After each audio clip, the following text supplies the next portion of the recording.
Well, folks, gather around for another thrilling episode of What Fresh Economic Hell Is This?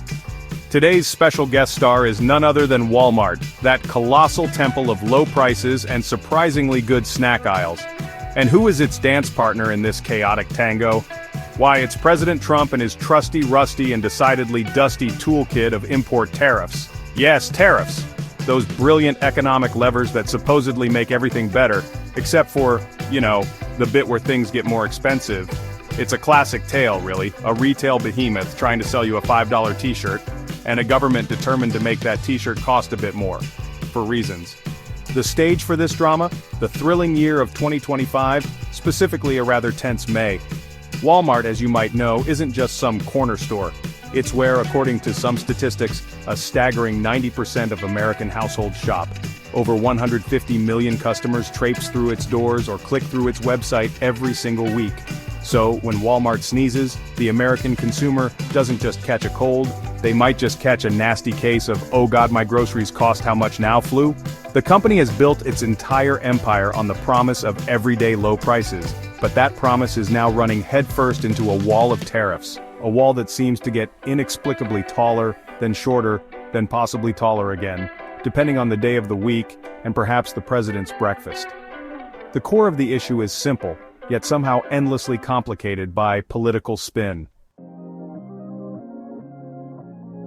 Let's talk numbers, because numbers, unlike some political statements, rarely lie. Walmart, bless its bulk-buying heart, estimates that the latest round of Trump's tariffs on Chinese goods could slap an extra $15 billion onto its costs. $15 billion. That's not chump change, that's build-a-small-moon money. And where does this money ultimately come from? Well, despite what some highly optimistic politicians might tell you, China isn't just writing a check to the US Treasury. No, tariffs are paid by the importing companies. In this case, companies like Walmart. And when Walmart pays more, it's a safe bet that you, dear shopper, will also be paying more. We're already seeing this play out on the shelves, or at least we're being warned about it with increasing urgency. Remember those affordable bananas from Costa Rica? They've already crept up from 50 cents to 54 cents a pound at some stores. Doesn't sound like much, does it? But it adds up. And it's not just bananas. A car seat made in China, previously priced around $350, is now staring down the barrel of a $100 price hike. Baby strollers are in the same boat. These aren't luxury Porsches, these are essential items for families, now potentially costing significantly more thanks to these strategic trade moves. Now you might think, Walmart's huge. They made $165.6 billion in revenue in the first quarter of 2025, they can absorb it. And yes, their revenue was indeed up by 2.5% year over year. But here's the kicker. Their net income, the actual profit, declined to $4.45 billion from $5.10 billion the previous year. Enter President Trump stage right via his favorite megaphone, Truth Social. His response to Walmart's entirely predictable warnings about price hikes, he told them, and I quote, to eat the tariffs. Yes, just gobble them down. Problem solved. He suggested that Walmart, with its significant 2024 profits, was merely using tariffs as an excuse to jack up prices. He even warned that both he and the customers would be watching Walmart's pricing. It's a bold strategy, Cotton. Let's see if it pays off. Hint: economics usually bats last, and it doesn't care much for sternly worded social media posts. The Trump administration's tariff policy has been, shall we say, dynamic. In April 2025, tariffs on most Chinese goods were jacked up to a rather eye-watering 145%. 145%? That's not a trade adjustment, that's practically a declaration of economic war on imported toasters. Then, in a surprising twist around May 12th, following some sort of US-China détente, these were temporarily reduced to a baseline of 30%, plus another 10% baseline because why keep it simple? This pause is set for 90 days. But even with these reductions, tariffs are still significantly higher than pre-trade war levels, reportedly the highest since the 1930s. And the president has hinted they could go even higher if no grand trade deal with China materializes. Fun! And it's not just China in the tariff crosshairs. Oh no, the tariff love is being spread far and wide. Goods from Vietnam are facing 46% tariffs.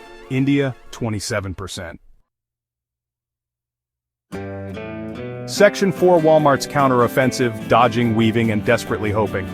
So, faced with this tariff onslaught and presidential advice to just suck it up, what's a colossal retail giant to do? Well, Walmart isn't just sitting idly by letting the tariff waves crash over it. They are, as you'd expect, scrambling. CEO Doug McMillon has made it abundantly clear while they'll try their best, they simply can't swallow the entirety of these new costs. Remember those slim retail margins we talked about? They're not a myth, they're a harsh reality that makes absorbing billions in unexpected taxes a Herculean, if not impossible, task for any retailer aiming to stay competitive and, profitable. One of Walmart's key strategies involves leaning on its vast network of suppliers. They're reportedly asking these suppliers to get creative to find ways to mitigate the impact of tariffs. This can mean exploring alternative materials.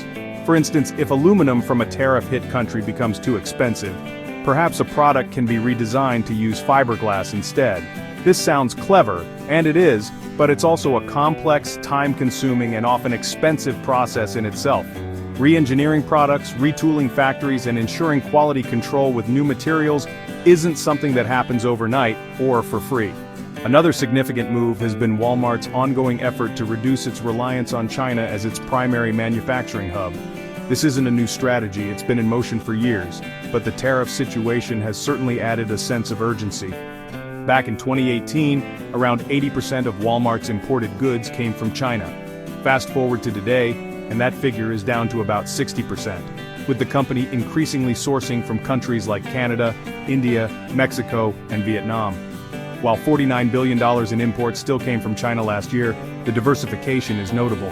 However, shifting supply chains of this magnitude is like turning an aircraft carrier. It's a slow, deliberate process, not a panic button maneuver. Section 5. The bigger picture ripples, reactions, and retail's rocky road ahead. This tariff turmoil isn't just a Walmart-specific headache, it's more like a widespread economic migraine affecting everyone. While Walmart, due to its sheer size and visibility, often becomes the poster child for these issues, many other companies are caught in the same uncomfortable bind. Big names like Mattel, the folks who make your kids' toys, Stanley Black and Decker, the purveyors of your power tools, and Procter & Gamble, the giants behind countless household essentials, are also reportedly raising prices. They're all citing similar pressures, rising costs, partly fueled by these very same tariffs and the broader economic conditions they contribute to. This all comes at a particularly awkward time for the American consumer. People are already feeling a bit skittish about spending. Economic uncertainty has a nasty habit of making wallets snap shut.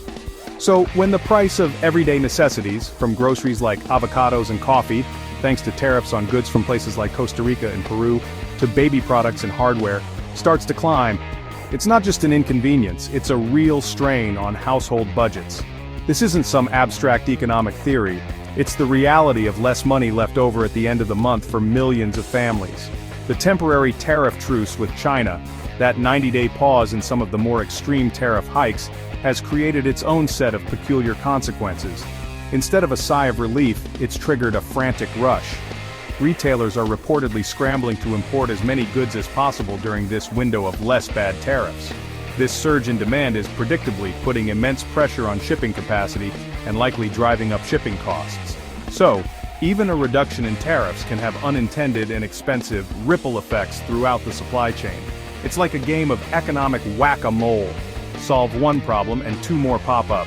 Looking ahead, Walmart is projecting sales growth of 3.5% to 4.5% in the second quarter of 2025. That sounds okay, right? But tellingly, the company hasn't issued a profit outlook. Why? Because the tariff environment is just too volatile, too unpredictable.